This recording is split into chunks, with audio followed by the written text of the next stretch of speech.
మరోసారి నియంత్రణ రేఖ వెంబడి పాకిస్తాన్ కాల్పులు జరుపుతోంది. చీకటి పడగానే పాక్ రేంజర్లు కాల్పులు స్టార్ట్ చేశారు. మోటార్ షెల్స్ తో పూంచ్ సెక్టార్ ను టార్గెట్ చేశారు. అదే సమయంలో పాకిస్తాన్ కాల్పులకు భారత్ ధీటుగా బదులిస్తోంది.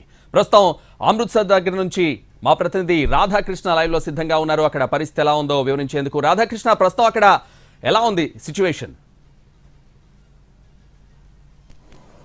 సంతోష్, ప్రస్తుతం ఇక్కడ బ్లాక్అవుట్ కొనసాగుతుంది. కొద్దిసేపటి క్రితమే అమృత్సర్ అటారీ బార్డర్ సరిహద్దు సమీపంలో కూడా డ్రోన్ తో దాడి చేసినట్లు కూడా మనకు తెలుస్తుంది. దాన్ని భారత బలగాలు తిప్పికొట్టారు. ప్రస్తుతం మనం చూడొచ్చు, చుట్టుపక్కల ఎక్కడ చూసినా కూడా పూర్తి స్థాయిలో అంధకారం అనేది కనబడుతూ ఉంది. నిన్నటి కంటే కూడా ఈ రోజు ఎక్కువ స్థాయిలో బందోబస్తు కూడా కొనసాగిస్తున్నారు పోలీసులు. పెట్రోలింగ్ వాహనాలన్నీ కూడా సైరన్ వేసుకుంటూ ప్రస్తుతం అమృత్సర్ లో ఉన్న ప్రతి ఒక్క వీధి తిరుగుతున్నారు. బయటికి ఎవరిని రానియకుండా వాళ్ళకి చెప్తున్న సిచ్యువేషన్ మనకి ఇక్కడ కనబడుతుంది. నిన్న ఇలాంటి సిచ్యువేషన్ మాత్రం లేదు. ఈ రోజు మాత్రం పూర్తిగా టెన్షన్ అయితే కనబడుతుంది ప్రస్తుతం ఇక్కడ అమృత్సర్ లో.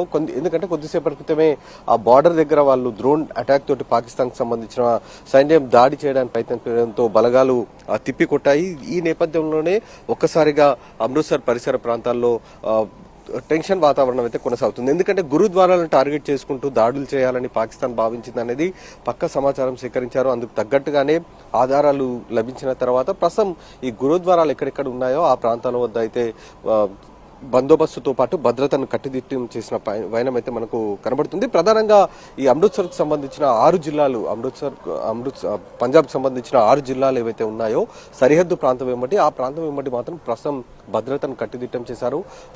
ఎక్కడికక్కడ పెట్రోలింగ్ వాహనాలని ప్రస్తుతం అక్కడ మోహరించి ఉంచారు. పెట్రోలింగ్ వాహనాలతో సరిహద్దు ప్రాంతం వెంబడి మొత్తం కూడా ప్రస్తుతము గస్తీ కాస్తున్న పరిస్థితి మనకు కనబడుతుంది. కొద్దిసేపటి క్రితం ఈ హోటల్ పైకి ఎక్కిన సమయంలో మనకి 2 సౌండ్లు కూడా, భారీ శబ్దాలు కూడా వినిపించడం జరిగింది. ఆ తర్వాత ఒక్కసారిగా పెట్రోలింగ్ వాహనాలన్నీ కూడా రోడ్లపైకి రావడం జరిగింది. ఈ నేపథ్యంలోనే మనం చూడొచ్చు, చుట్టూ కూడా బ్లాక్అవుట్ అనేది మనకు కనబడుతుంది. ఎక్కడ ఏ హోటల్ కానీ ఇంటి పైన కానీ ఒకవేళ ఎవరికైనా ఇంట్లో ఇన్వర్టర్ ఉన్నా సరే వాళ్ళు మాత్రం బయటికి లైట్లు కనిపించకుండా ఉంచాలి అనేదే ప్రధాన ఉద్దేశంగా ఈసారి బ్లాక్అవుట్ ని చాలా కట్టుదిట్టంగా ఈ రోజు మాత్రం అమలు చేస్తున్నారు. ఎందుకంటే పాకిస్తాన్ కి సంబంధించిన డ్రోన్లు కావచ్చు, క్షిపణుల్ని ప్రయోగం చేసే సమయంలో లైట్ వెలుతురు బేస్ చేసుకుని వాళ్ళు దాడులు చేస్తారు. కాబట్టి అందులో భాగంగా ఇలాంటి లైట్ వెలుతురు ఉండకుండా ప్రస్తుతం అయితే జాగ్రత్తలు తీసుకుంటున్నారు. అందులో భాగంగానే మనం చూస్తున్నాం అమృత్సర్ సమీపంలో, గురుద్వారా సమీపంలో ప్రస్తుతం అయితే కొనసాగుతూ ఉన్నాయి. ప్రధానంగా ఫిరోజ్పూర్ తో పాటు ఫజిల్కా, తరుణ్, గుర్దాస్పూర్, పఠాన్కోట్ అలాగే అమృత్సర్, ఈ 6 జిల్లాలు ఈ సరిహద్దు ప్రాంతాల వెంబడి ఉండడం జరిగింది. ఈ సరిహద్దు ప్రాంతాల వెంబడి ఉన్న ఈ 6 జిల్లాల్లో ప్రస్తుతం అయితే ప్రస్తుతం కొనసాగుతుంది. అంధకారం మొత్తం కూడా మనకు ఎక్కడ చూసినా కూడా కనబడుతూ ఉన్న సిచ్యువేషన్ అయితే ఉంది. ఈ రోజుతో ఇంకా కొంచెం టెన్షన్ వాతావరణం అయితే అమృత్సర్ లో పెరిగిందని మనం చెప్పుకోవచ్చు.